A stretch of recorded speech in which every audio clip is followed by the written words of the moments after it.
Hello guys, back to my challenge. তো আজকের আমি একটা ভিডিও নিয়ে চলে এসেছি। তো যেখানটায় ঠাংমা তার নিজের ছোট্ট নাতিকে 3 মাসের বয়স বাচ্চাটির তাকে পাশে বাড়ির পাশেই পুকুর আছে, পুকুরে ঘুমন্ত অবস্থায় ফেলে দিয়ে এসছে। তো অনেকক্ষণ খোঁজাখুঁজির পর পুকুরে বাচ্চাটি যখন ভেসে ওঠে তখন তার বাবা তুলে দেখে ওটাই ওনার ছেলে। তো তারপরে পুলিশকে খবর দেয়, পুলিশ চলে এসছে। এখন ওই মহিলাটা হলো বাচ্চাটির মা। উনি অজ্ঞান অবস্থা হয়ে গেছিলো, এখন উনি খুব অসুস্থ হয়ে গেছে।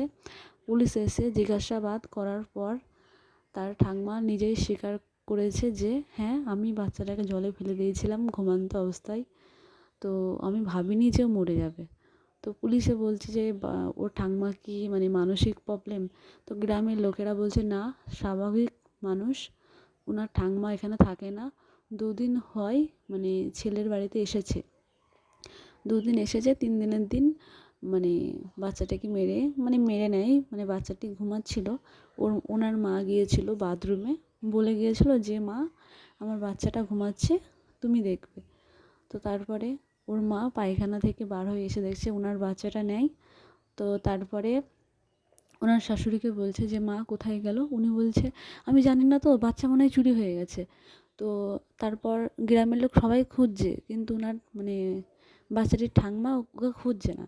তারপরে লোকরা ভাবছে যে উনি খুঁজছে না কেন।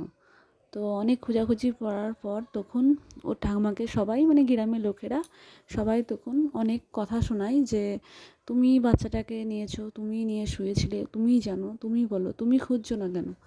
তো তখন ওনার ঠাকমা নিজেই স্বীকার করেছে যে হ্যাঁ, আমি ঘুমান্ত অবস্থায় আমি জলে ফেলে দিয়েছি বাড়ির পাশে পুকুরে।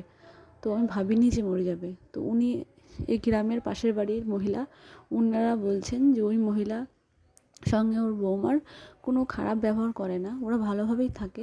কিন্তু এমন কেন করলো জানি না। আমরা চাই ওনার ফাঁসি হোক, আর পুলিশ যদি সেটা না পারে তাহলে আমাদের হাতে তুলে দিক। এই মহিলারা এটাই বলছে। তো ভাবো গাইস, যে এরকমও হয়, নিজের ঠাকমা নিজের ছোট্ট ফুটফুটি 3 মাসের শিশুকে ঘুমানো অবস্থায় জলে কিভাবে ফেললো।